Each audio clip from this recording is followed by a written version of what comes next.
Mom deserves the best, and there's no better place to shop for Mother's Day than Whole Foods Market. They're your destination for unbeatable savings, from premium gifts to show-stopping flowers and irresistible desserts. Start by saving 33% with Prime on all body care and candles. Then get a 15-stem bunch of tulips for just $9.99 each with Prime. Round out Mom's menu with festive rosé, irresistible berry chantilly cake, and more special treats. Come celebrate Mother's Day at Whole Foods Market.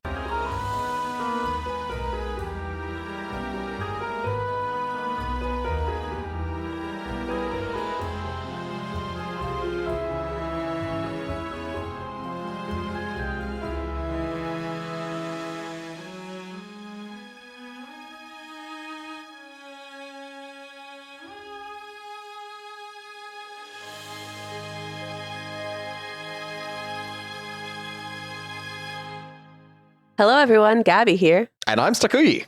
Not Brenna, because I am once again sick, and also we're leaving for Italy on Monday, and I could not get a recording time scheduled with Brenna because she works and I work, and it was very messy. There's no desire to expose people even to more sickness or bringing it into an office. Better to use that with me here. Exactly, and even with her recording from her house, we couldn't find a time because Joya had her birthday this past weekend, and then after her birthday, we had like 2 birthday celebrations, and then she had dance recital rehearsal, and then she is graduating preschool, so it has been a long week of family and Joya activities.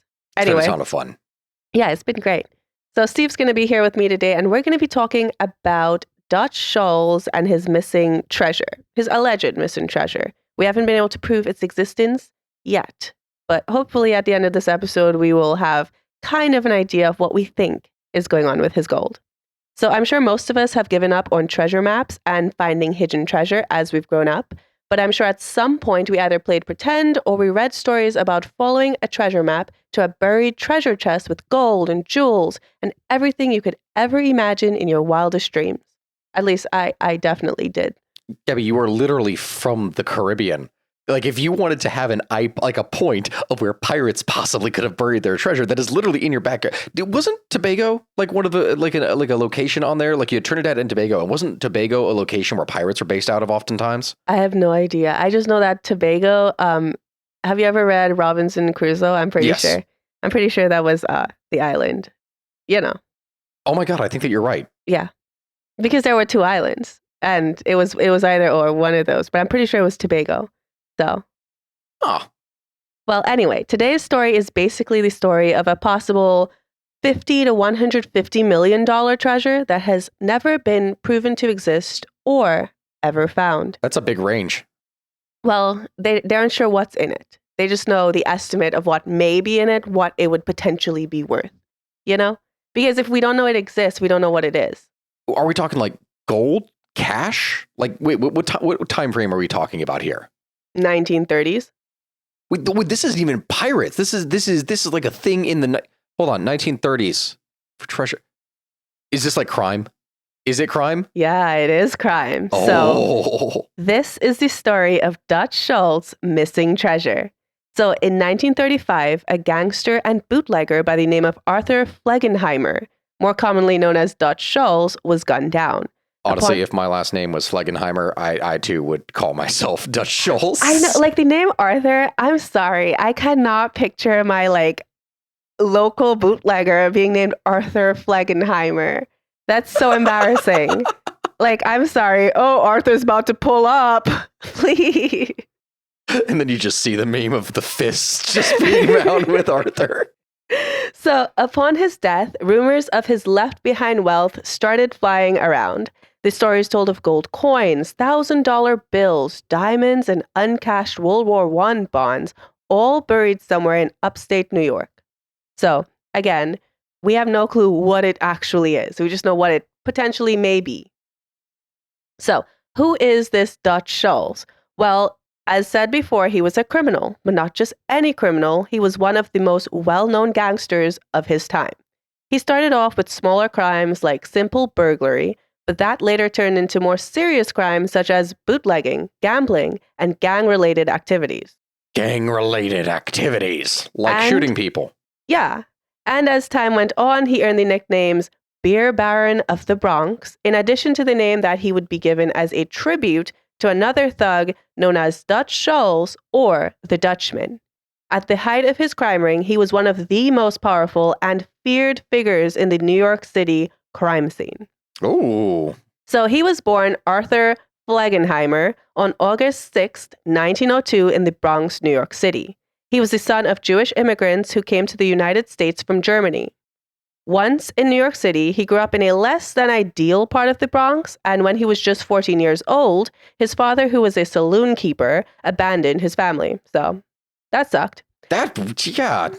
Yeah, so soon after this happened, Schultz, he ended up having to leave school, and he started working in order to support the other members of his family that were left behind. I think it was just his mom, though. I gotta say, though, if he's abandoning his family because he was a saloon keeper, I'm not defending the guy, all right? Don't think that I am when I say this.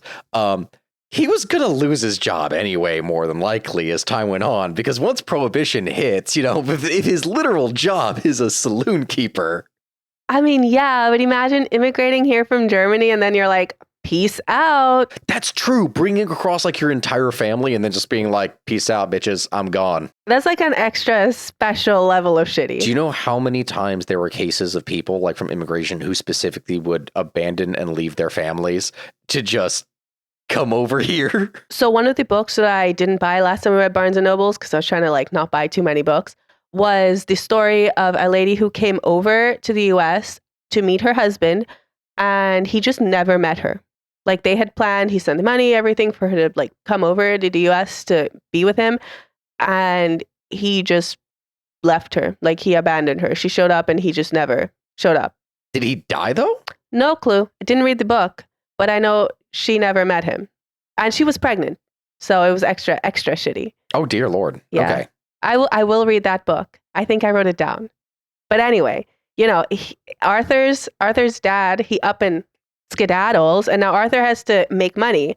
And he was just 14 years old at the time, and all of a sudden, sole breadwinner of his entire family.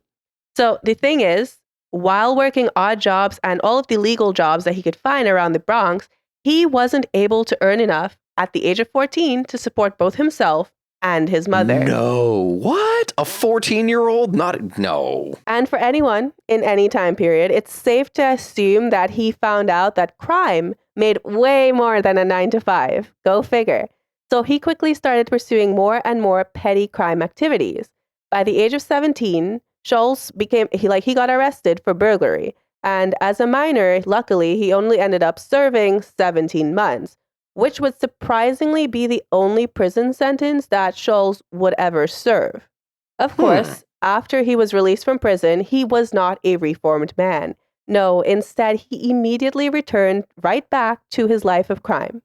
And it's upon this initial release from prison that he was nicknamed Dutch Schultz. Now, the origins of this nickname, they're not very clear. The person who gave him that name is not certain. Some people claim that he chose that name himself, while others say they named him after a very extremely violent local gangster that was also from the same area. Honestly, I'd believe it if he kind of named himself. The whole reason being is that the amount of times that if you're trying to build up yourself as like a reputation, yeah, some people are going to give you a name. But if you try to adopt a persona, you adopt a name, you adopt something that you can utilize in order to give that impression, I mean, that's going to speak volumes way more than simple words ever will. And they really think that he rebranded himself after the company that he worked for he had a legit job. Like it wasn't just all crime racketeering. He started off, with a regular old 9-to-5. Everybody starts somewhere, So this company was called Schultz Trucking. But no matter the roots of the name, Dutch Schultz, he became a household name, at least in New York City, as one of the most notorious and brutal gangsters. So things didn't really start to boom for him, though, until, of course, prohibition hit. Burglary, it was enough to get by, but no one is building an empire off of burgling. Burgling. No, literally burgling. That would be the term. Because, I mean, even then, you can't really sell stuff to anyone and everyone. It's like if you want to make it legit, it has to go through a fencer. And you're not going to be fencing your everyday normal person's belongings. You'll have to be robbing like millionaires for it to be like empire worthy. So he needed to get into something more. And that's just where prohibition came into play. When he was just 18 years old in 1920, the prohibition era began. So I know not everyone listening to this is American. So for some small background on prohibition, in the early 1900s, there were many movements that wanted liquor banned, ranging from religious groups to factory owners, believe it or not. So in 1917, during World War I, a temporary wartime prohibition was passed to save grain for use in mainly like food. Like you can only use the grain that was collected for food sources. Yeah, you can destroy it by, turning it into alcohol or anything. They needed it for food resources. And that was pretty smart. But Congress that same year, they ended up submitting the 18th Amendment with an estimated 7-year limit for the process. So the 18th Amendment would become prohibition. However, it received the necessary support for it to become a law in just 11 months. Can you imagine? Like, who was sitting around ready to make no alcohol legal? Women's groups. Well, good for them. Here's the thing. For anyone who's aware of a lot of the stuff of the history, the Prohibition movement was largely tied in the beginning to feminist groups. So one of the big things is that you had all these women's rights groups, and because think about it, alcoholism, major problem, husband coming home drunk from work, maybe getting a little violent, etc. There were huge movements specifically tied to women's rights and safety that specifically was trying to limit alcohol as a destructive force on husbands and a destructive force on children, basically on families. Is that where MAD came from? Mothers Against Drunk Driving? Well, not more the whole drunk driving. That's later on, but there wasn't just one movement. There was hundreds of these all throughout the country. And so there were even posters. If you could look up right now, prohibition, like posters, like women's posters, you'll literally see it's going to be like mothers who are just like turning up their nose at their husband, who's like trying to kiss them. And he's like, not with that alcohol on your breath, good sir. And it's just like... They have a point. Uh-huh. But this amendment, it banned the manufacturing, transportation, and sale of liquor.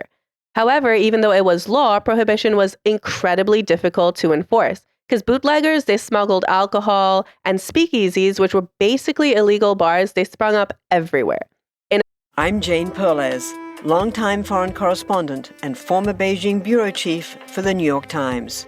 I've been a foreign correspondent in lots of places: Somalia, Indonesia, Pakistan, but nowhere as important to the world as China. I mean, China is not dropping anti-democratic paratroopers into Montana.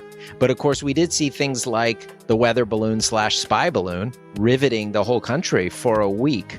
This is Face Off, an 8-part series in which we'll take you behind the scenes to key moments in the tumultuous U.S.-China relationship.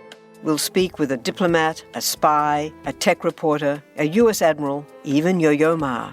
Plus, my pal and noted China historian Rana Mitter joins the conversation.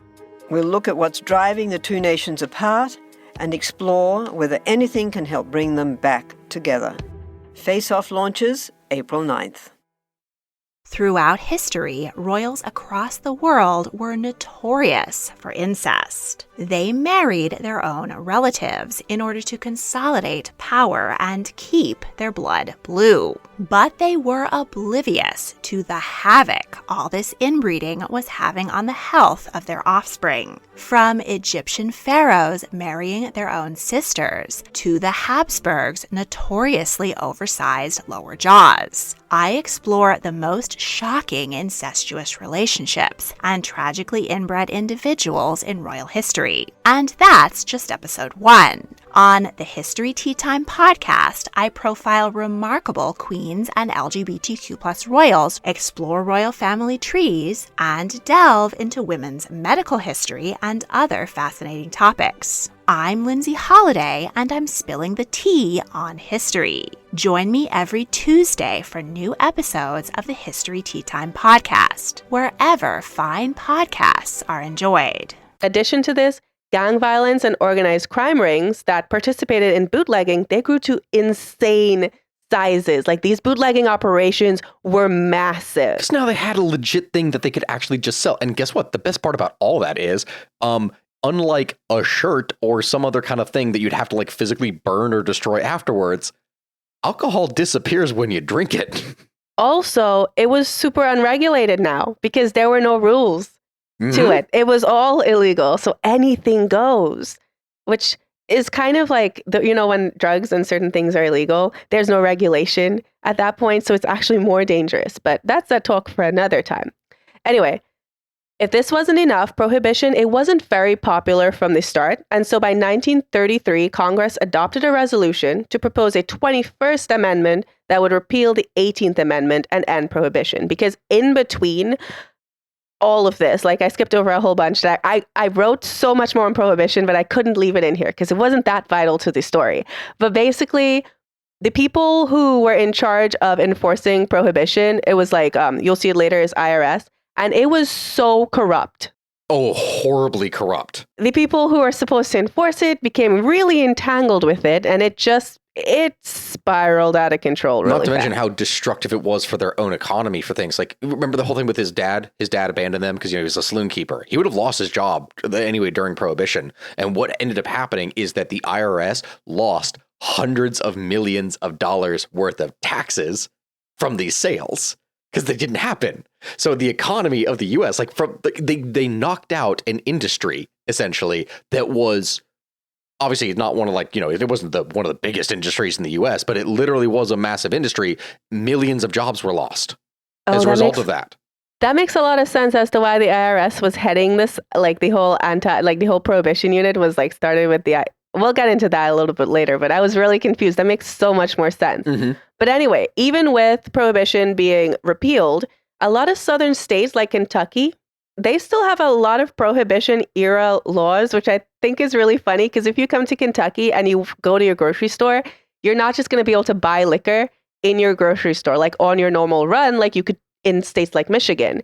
In Kentucky, you have to leave the grocery store and go to this other store, which is connected, but you can't it's not the same store. You have to leave and go outside and go to the liquor portion of the store. And I think it's so funny. Yeah, it's not Kroger. It's Kroger Wine and Spirits. Also, you can't buy liquor after, I think, 9 p.m. on certain nights. I think it's Saturday night. And then you can't sell liquor after 1 p.m. on Sundays in certain stores. It is so confusing, you guys. You have to plan your alcohol or just have it on hand, because if you want to go buy it on Sunday, good luck, Chuck. Mm-hmm. So anyway, during Prohibition, people like Schultz, they got their golden opportunity.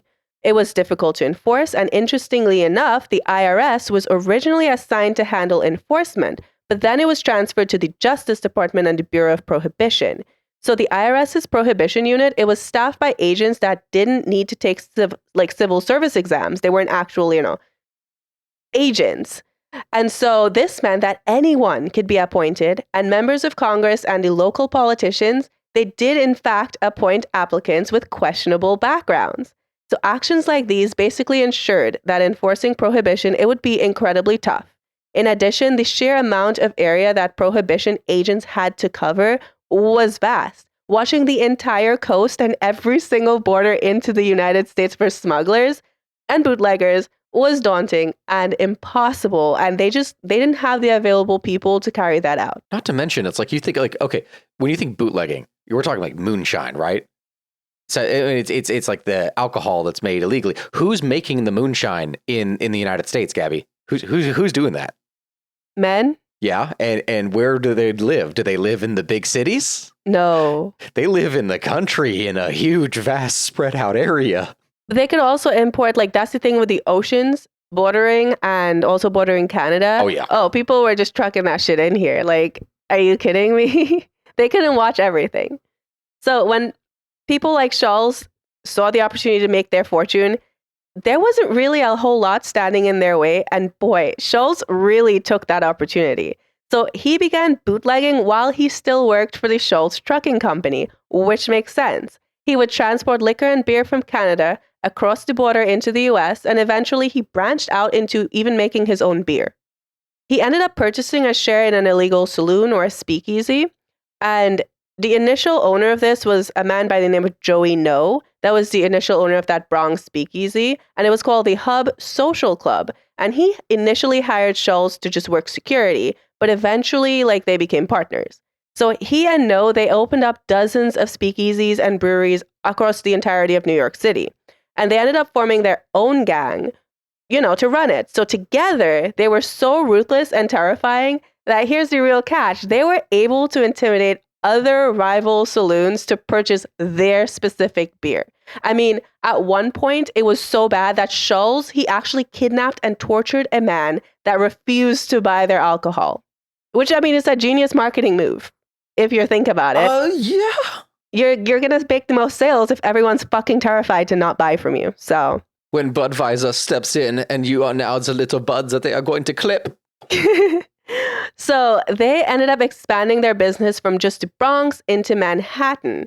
And it was this expansion that actually started all of their run-ins with rival gangs. So no wonder they had to put together their own gang. Like, if you're going to expand, you're going to need security. And you might as well have it from, like, your men. Oh, yeah, absolutely. It's going to become a local thing, especially New York. Oh, yeah. So one notorious gang member that they became associated with was known as Legs Diamond. So once they expanded into Manhattan, they entered a little territorial dispute with Diamond. And this came to a head in October of 1928 when Schultz's partner, like Joey No, that guy who hired him initially for security, No was shot and killed by members of Legs Diamond's gang. So No actually survived that initial attack of being shot, but sadly about a month later, he died from his injuries that he got from it. Oof. So this, his death led to Schultz allegedly ordering the murder of Diamond's associate, Arnold Rothstein, in retaliation. Schultz then ordered an attack on Legs Diamond himself in October of 1929. So he had Diamond and his mistress gunned down at the Hotel Monticello. However, even though Diamond got 5 gunshot wounds, he somehow survived it. But a few years later, his luck finally ran out, and he ended up dying after being shot in the head 3 times in 1931. So allegedly, this was done by Schultz's gang, but nobody officially took ownership of his murder. But Schultz allegedly said, and I quote, "Legs was just another punk caught with his hands in my pockets." So, I mean, do with that what you will. I think maybe Schultz may have actually taken Diamond out. But perhaps, maybe. Who knows? Who really knows? Yeah, we'll never know. So another famous clash that happened between Schultz and gang members was a clash with his former associate, Vincent Cole. So in the 30s, they ended up on different sides of a very, very violent gang conflict. And this conflict didn't resolve until Vincent Cole himself was dead. He was also allegedly killed by members of Schultz's gang in 1932. Now, with most of Schultz's rivals meeting unfortunate ends, he was able to run free and continue to expand his bootlegging business throughout all of New York. That is, he was able to expand until a certain event brought his bootlegging operations to a complete halt. So in 1933, prohibition itself ended up getting repealed when the 21st Amendment was ratified, and that overturned the previous 18th Amendment. So, in a smart business decision, Schultz decided to add illegal gambling to his repertoire because, I mean, if bootlegging is no longer legal, but you have all these saloons, what do you do? Yeah, I mean, your big source of income is they can go literally anywhere else now, and you can't threaten Walmart to buy your beer. Exactly. So this is where what became known as the Harlem Numbers Racket came into play. So this numbers game at this point, it was already a popular illegal lottery that was played in working class African American communities. And gangsters like Stephanie Sinclair, who was known as the Numbers Queen, she was already a known figure who was basically running this thriving gambling scene. However, an established scene never stopped Schultz before, so he decided to use the overwhelming force of his gang to overthrow the already existing lottery racket. And this led to him going from being one of the largest bootleggers in New York City to one of the largest illegal bookies in Harlem, or at least that was his attempt. Of course, this didn't go smoothly, like it did with the bootlegging, because the Numbers Queen, she was not going to go down without a fight. And so a little war between, Numbers Queen and Schultz broke out in Harlem. And as all of this was going on, and he was trying to establish himself in this new gig, I guess, he started to run in with the law. But not for the reasons you think, oh yeah, a gangster, of course he's going to have run-ins. I'm going to hazard a guess. I need to guess. I'm sorry. Is it tax evasion? It's tax evasion. I knew it. Why don't these bitches file their taxes? Guys, I'm sorry. No matter what, declare your income. I don't care if you robbed Jack. make sure you put it on your freaking tax return. Oh my gosh, I am so tired of these big named gangsters getting taken down for tax evasion. I think, because what was it? I can't even remember. Oh my God, we even did this when we did the Al Capone episode here for the history podcast. He only filed that he made like 1% of what he actually did. It's so funny though, because we're self-employed, so we have like state insurance, and when you go to like sign up for insurance and like you're applying to pay for your private insurance, they're like, okay, and what's your income? And do you have any like illegal income? And Steve was like, oh, you have to declare illegal income? What? But it makes sense because it's all like overall income that can be taxed. Anyway, so he didn't get taken down for bootlegging, racketeering, murder, or gambling. He actually got taken out for taxes. So Schultz, he ended up getting charged with tax evasion. And even though in November of 1934, he surrendered to authorities and he tried to pay his taxes, they still were like, nope, we're sending you to trial. So this entire thing got so messy that the trial ended up being moved to a town in upstate New York. So in an attempt to fix his image during that trial, because you can't have him looking bad, he decided to donate outrageous sums of money to charity. And he even hired a public relations team to like, make him look really good as a man of the people, really. So this whole thing, it worked, and his case ended up getting dismissed due to a deadlocked jury, which honestly, giving out all of that money, because he was like giving money to the people to help them with their businesses and to help them with like their income. Like he was just like donating out the ass to charity. Good for him. Take notes if you ever want to break the law. Donate to charity. So I was not planning on going this far into his background, but I loved like the whole gangster aspect of his story. So here we are. I promise we're going to get into the mystery of this treasure soon though, but I have to set the whole stage so you can really see how vast his like impact was. So that's why people are like, yeah, no, this insane sum of money is what's missing. Anyway, so moving away from his legal troubles, Schultz, he left upstate New York and he headed back to Harlem. But unfortunately, things weren't going to be easy for him because the numbers queen, she was still not willing to give up her territory. And Schultz, he also ended up drawing the attention of a prosecutor by the name of Thomas E. Dewey. And this guy was determined to take him down. So to deal with both of these threats, Schultz did what he would do with any threat and what has worked for him so far. He decided— Did he try to kill him? Yeah. So this is where things start to go bad for him. As was his, previous way of going about things, he decided to order hits on both of them. So when it came to the numbers queen, this plan did work and she was forced into hiding. But the mistake that would end up costing him his life, this came into play when he laid out a plan to rid himself of the federal prosecutor, Thomas Dewey. So he wanted to order a hit on Dewey, but to do so a little background, they had so many gangs and so many different entities essentially working in this area that at some point they had to organize. And that's where we get the organized crime where all of them answered to one overall boss, right? So in order for him to order a hit of this level, it wasn't just like another gang. It wasn't just some random guy. This was a federal prosecutor. So he called a meeting with the head of the mafia's 5 families. And this guy was known as Charles Lucky Luciano, which, look at the pictures of him. He just looks like a mafia boss. Look, he's like one of the classic archetypes of what you'd associate with the Italian mafia, yeah. Oh, so the name is so good. I mean, I'm telling you right now, if I lived back then and I weren't black, I would definitely. I lived back then and I wasn't. I would definitely go mafia. Are you kidding me? These guys were hot. Look at that man in his little suit.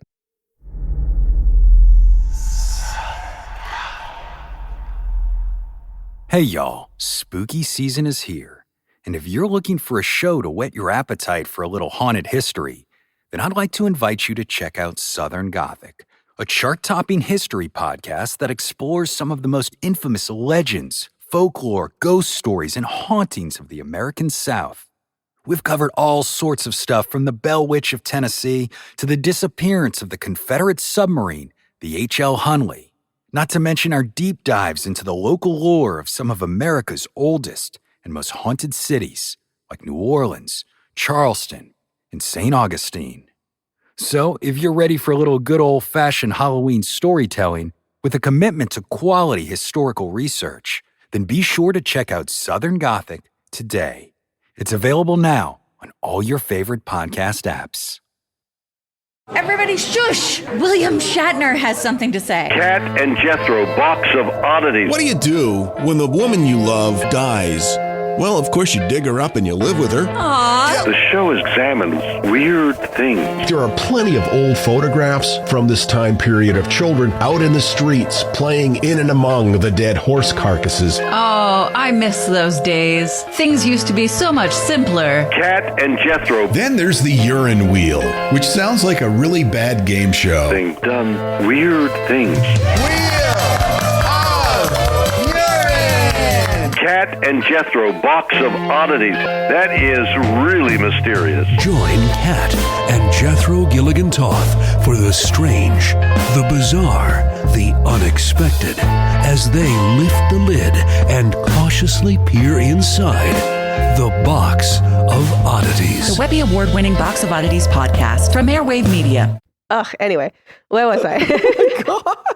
So in this meeting with little Lucky Luciano, he asked for the permission to assassinate Dewey, the federal prosecutor. So you could imagine that his request was immediately rejected. Lucky couldn't approve something like that without the risk of bringing unwanted attention to his whole underground gambling scene. It was the same type of unwanted attention that Schultz was currently dealing with. They couldn't have that on every member of their organization. Yeah. So even with his plan rejected, Schultz knew that it was only a matter of time until Dewey was able to take him down. So he decided, you know what, I'm going to go ahead with this assassination anyway, without the approval of Lucky. And that was the mistake that ended up costing him his life. So even though Schultz was incredibly powerful, you can't just disregard the rules of the organization that you're a part of. So as Schultz worked on his assassination attempt, Lucky Luciano and all of the other powerful mobsters worked on theirs.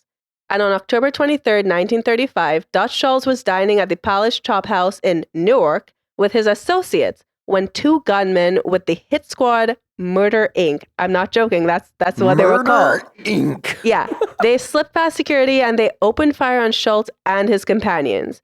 So what happened is the bullet, it passed through his stomach, his large intestine, his gallbladder, and his liver. So it damaged all of that. Basically, everything from his digestive tract was wrecked. Which is the worst place to get shot. It is. Oh my God. But he didn't die there. He lived almost 30 hours after being shot. Yeah. There was two ways in history that are regarded as the most painful ways to die. That is stomach wounds and fire. Because if you get into something that's hot enough and die quickly enough, fine. But if you just get burned and then die of your burns, that's a long, drawn-out process. Guts, though, nothing in there is immediately vital in the sense that it won't kill you immediately. But people are recorded as having taken an arrow to the gut, and then it's awful. You will literally be on the battlefield dying for the next 24 to 48 hours as your stomach acid falls into the rest of your body, and you are just in horrible amounts of pain dying. That's when you just fall on your own sword. I'm not about to be dying on this battlefield for 30 hours. I'm just going to take myself out. Are you kidding me? Yeah, it's bad. Oh, anyway, so he didn't die immediately. He lived for almost 30 hours afterwards. And that is one of the key things of this episode. So while he was in the hospital, Schultz kept talking about his secret stash of treasure. He didn't name his killer. He didn't give any information other than the fact that he had a hidden fortune. So a stenographer was present and they recorded every single word that he said, all 2,000 or so of them. And boy, did he have a lot of ramblings. So I have some quoted here. Oh my God, please lay it on me, because I have an idea of what this guy sounds like here, and I'm going to make a joke. And is this Goldie Roger basically here in One Piece for find my treasure? No. It's out there, the One Piece. No, because he was all hopped up on morphine. So here's one of it. So they questioned him. They're like, who shot you? And he goes, the boss himself. Yes, I know. I am sore and I'm going up and I'm going to give you honey if I can. Mother is the best bet, and don't let Satan draw you too fast. Other question, what did he shoot you for? His answer, him, John, over $1 million, $5 million. Come on, open up the soap buckets, the chimney sweeps, talk to the sword. Shut up, you big mouth. Please help me up, French Canadian bean soup. I want to pay, let them leave me alone. Wait, I have to ask, that was one sentence, like all together? No freaking clue, but yeah, that's what it appears. I like the French Canadian bean soup. Anyway, as you can tell, we aren't 100% sure we can really trust anything that he said while he was hopped up on morphine. So what about that dang treasure? Well, as soon as Schultz was dead, rumors of his missing treasure started immediately circulating, and no one in his family even came forward to claim any of his fortune, which surely he ran an empire, a bootlegging empire, and then a lottery empire. So he must have had some money stashed away somewhere, but none of his family came forward to get it. I don't know. If his family got the money, I feel like they wouldn't be flashing it around town, right? Because you would think so. You would think so. So I feel like we need more proof than just his family not claiming anything to say, oh yeah, he definitely has a buried fortune. Because if I were related to a mobster, I wouldn't turn down their money. But I wouldn't be like, look what he left me. You know, I feel like that's some bad juju waiting to happen. Oh, look at this designer fur coat. Oh, wait, no, that's a blood stain.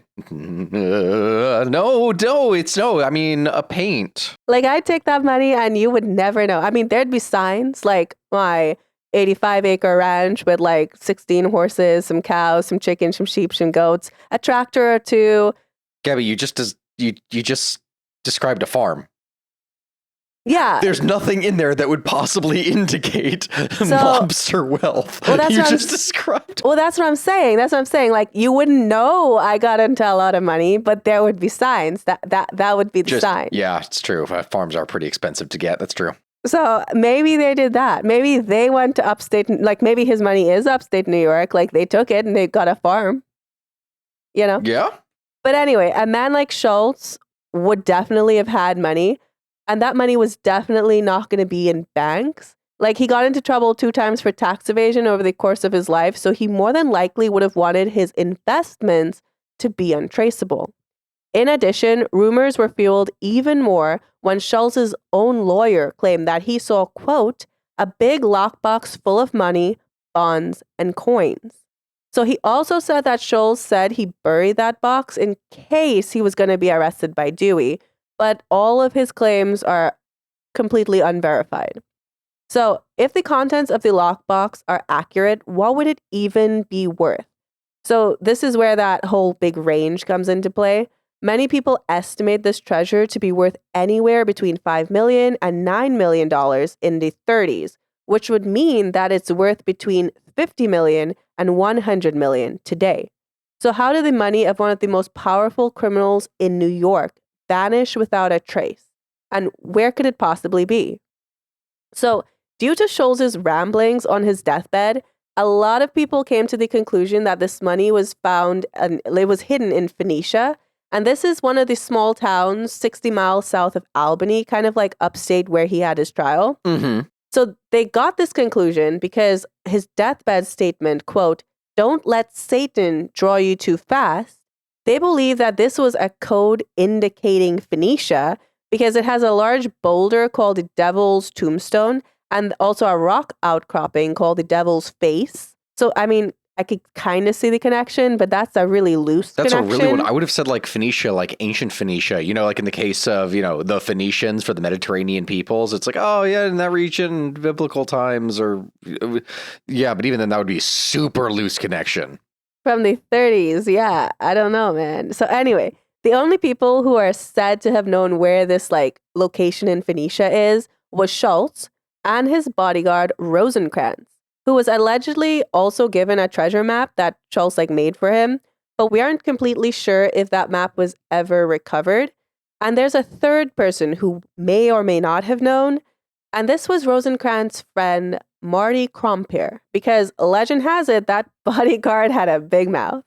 So the legend says that Dutch took his bodyguard out to Phoenicia and swore him to secrecy. A lot of good that did if he told his friend.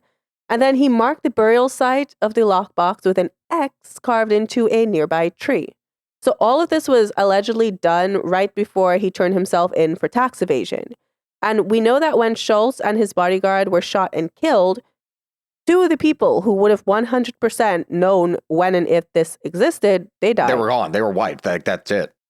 So if we generally know like kind of a loose location of where it is, why haven't we been able to find it all of these years? Well, it's not for lack of trying. So in 2020, a team of people decided to head up to Phoenicia in order to attempt to locate this gold. They had a map that was allegedly sketched by his bodyguard that they compared to satellite images of the area. And like, if you watch the documentary, I also have photos of it. It looks exactly like the map and like it looks exactly like the satellite images. So maybe they... What do you get when you take two childhood friends with a passion for unexplored history and a whole lot of booze? You get the goofiest game in history, Queen's Podcast. Hi, I'm Nathan. And I'm Katie, and we're the host of Queen's Podcast. Join us while we spill the tea on women from history. We get into all kinds of stories here, like biographies of lesser-known figures. For instance, Saida al-Hura, powerful pirate queen. To the stories you might already know, like Marie Antoinette or Cleopatra, but with a fun twist. Each queen is paired with a cocktail that'll totally get you in the mood to hear fun, juicy, and dramatic stories from history. Because history is so much more than just dudes on a battlefield, and we believe that the female perspective and roles are just as deserving of their time in the spotlight. Right. So come get to know these queens. Find us wherever you get your podcasts. Cheers. When Johann Rall received the letter on Christmas Day 1776, he put it away to read later. Maybe he thought it was a season's greeting and wanted to save it for the fireside. But what it actually was a warning, delivered to the Hessian colonel, letting him know that General George Washington was crossing the Delaware and would soon attack his forces. The next day, when Rall lost the Battle of Trenton and died from 2 colonial Boxing Day musket balls, the letter was found, unopened, in his vest pocket. As someone with 15,000 unread emails in his inbox, I feel like there's a lesson there. Oh well, this is The Constant, a history of getting things wrong. I'm Mark Chrysler. Every episode, we look at the bad ideas, mistakes, and accidents that misshaped our world. Find us at constantpodcast.com or wherever you get your podcasts.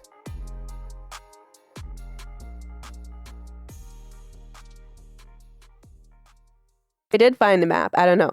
They also found a dilapidated cabin located on Klein Island.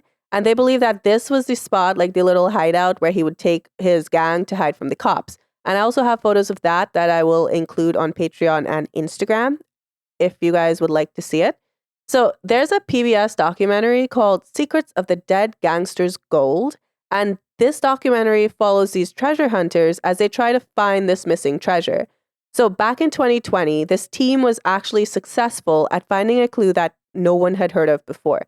They were able to talk to a private investigator by the name of Bruce Alterman. And this guy, he lived in the area that Schultz's family lived in. And he had family that would tell stories of the gangster that led to the discovery of a secret tunnel that was hidden in a home in Bronxville, which is a small town about 15 miles south of Manhattan. And they believe that this tunnel was one that was, in fact, used by Schultz. Again, we have no proof. Like one of the ones that would have been used for smuggling operations? Yeah. But this is what they're saying, allegedly from the stories that they heard. So the director of this documentary, they also had a very personal stake in finding this treasure because she was the granddaughter of one of the members of Schultz's gang. And she believed that this treasure existed mainly because her grandfather, he kept a journal that definitively referenced gold coins. I mean, it's not a lot to go off of, but it's something. So that's not even the biggest clue that they were able to bring to the table. These treasure hunters, they also discovered a photograph of an area in Stony Cloak Creek, which was in Phoenicia, that they believe may have been taken by the gang to help them find the location of the loot. So the photo said it wasn't very scenic. It wasn't an artsy photo.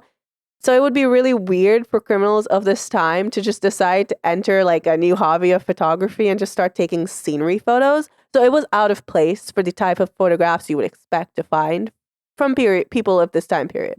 Anyway, ultimately though, the documentary, it came out in 2020 and I didn't watch it. it was behind a paywall. And, I have medical bills from the hospital the other day. So nothing really came of it because obviously it's still a mystery to this day. And one Reddit user, this is his review. And I quote, "Do not waste $20 on this boring bullshit scam of a film." So, yeah, I didn't bother to pay for it. It apparently appears very fake, staged, and over-exaggerated. So, again, any info we got that I listed above from them, we aren't able to fully trust. It's not 100% credible. But that's not the only attempt, though. The LA Times published a story in 2005 that documented the attempts of people to find this treasure, which is a pretty daunting task due to the fact that the possible area that all theories say the gold could be located come up with an area 4 times the size of Central Park in Manhattan. That's a pretty big area. That's a really big area. Even if you have a bunch of technology to be able to search the ground, that's a pretty difficult thing. Oh, yeah. So the area, they've seen anything from bachelor party searches to people who search as though they're in a trance. Many, many types of searches have covered the entire possible area of the Catskills where the gold might be, and no one's found anything. And hold on. All of this, where they're searching, is based on a very loose interpretation of a possibility. So for all we know, there probably is gold, but it may not be buried, or in my opinion, from before everything's been described, more than likely is not buried in that one town. It's probably buried in some other random part of upstate New York somewhere, which is going to enlarge that area to something much greater. Oh, yeah. We don't know for sure. This was deathbed ramblings of a man hopped up on morphine. It could be anywhere. So anyway, a psychic once drew a map, which he claimed to be channeling Otto Berman, which was Schultz's right-hand man. And he tried to uncover the treasure so that he could donate it to charity so that he could rest in peace. But he was not successful. Wow. He was not successful. Much like you saying that sentence, this psychic was not successful. I just forgot how to say the word. So another man spent the last few years of his life walking up and down the area of the railroad tracks of the Ulster and Delaware Railroad with a shovel, and he digged so much that he made the tracks unlevel, and the company had to ask him to please stop. So, yeah. But one of the most interesting occurrences was when a retired detective who would always come up with new leads said that he knew where the treasure was. But when he got to the spot, there was a hole in the ground and a tree next to it with 1934 carved into it. Was he beaten to the spot? Was the treasure found by an associate of Schultz and his men? Or was it found by another treasure hunter? And if so, why did no one come forward? So these are the questions that we all have asked, will ask, and are all still asking. And hopefully one day we may have an answer, with the first definitive one hopefully being to the question, is Dutch Schultz's gold even real? So guys, I think his gold is real. It just doesn't make sense for whoever inherited it to hide it that well. You know what I mean? Yeah, there'd be some things that would have potentially happened in here. And as an example, a bunch of that stuff it's not going to be able to be easily cached, right? So if you found let's say you found something in the 90s or the 80s, let's say someone had this and they took it all up. If you're using a whole bunch of bills that are marked from the 20s and 30s, or bonds. Yeah, you can't just take a bond to a bank and go, oh yeah, hey, I'm cashing this now. It doesn't work like that. Maybe they did it back then. I feel like they did it pretty early on. No one just said anything. I think they wouldn't have said anything. Yeah. Or hey, if he said that it's in the land, what if it literally is the land and someone bought land with it? Maybe. And then it's gone. So again, I don't know where it is. According to Times Union, the treasure could be in Phoenicia, or it could even be in Lake George or Yonkers, New York. It doesn't necessarily have to be in Phoenicia. The only people who know for sure where it would be are long dead, and the only thing we have to go off of is a lot of hearsay. And that, my friends, is the episode. I think, yeah, he probably had a treasure. If it wasn't given to his relatives, it might be out there somewhere, but we wouldn't know where. So it's probably not in Phoenicia. And one of two things is likely that happened. Either it was found long ago and just invested into something else and people kept it hidden, or it's literally just buried in a place that is not actually where people say that it is, and it hasn't been found. Because upstate New York is Massive. It's massive, and it's not populated in comparison to like New York City and other stuff. Like it's not like 90% of New York's population in total lives in the bottom 20% of it. Yeah. I also think a real possibility is that his family did get his wealth and fortune, and they just didn't. They weren't showy with it. They didn't have to be flashy. Like, if I inherited money, definitely going to sit on it. I'm not about to be like, guys, I'm a millionaire, cajillionaire. That would be in poor taste, especially if the person who gave it to me was a criminal. Yeah, with gang associates that may possibly want some of what they feel might be their money. Exactly. So I wish I had something definitive for you all. I wish I could just say, I for sure think it's under a rock in his mom's backyard, and then we can all go find it. But if any of our listeners do manage to dig it up, though, don't forget who was rooting for you from day one. It's me. I was rooting, and I will root for you regardless. But I also won't turn down a little commission. Yeah, just like a little bit for really fueling your interest to go searching. I'm not saying you should go searching. You're probably going to disrupt people. Don't do that. But if you did and you were to find it, I would take a 20% cut. Thank you so much. Love you. Bye. Bye, everyone. But anyway, thank you guys for listening to the episode. Make sure to subscribe to our Patreon. We have some fun episodes coming up. And Brenna and I will be back to recording together next month. For now, it's going to be a little split up because I'm traveling all month and she's working all month. But anyway, love you guys. Bye.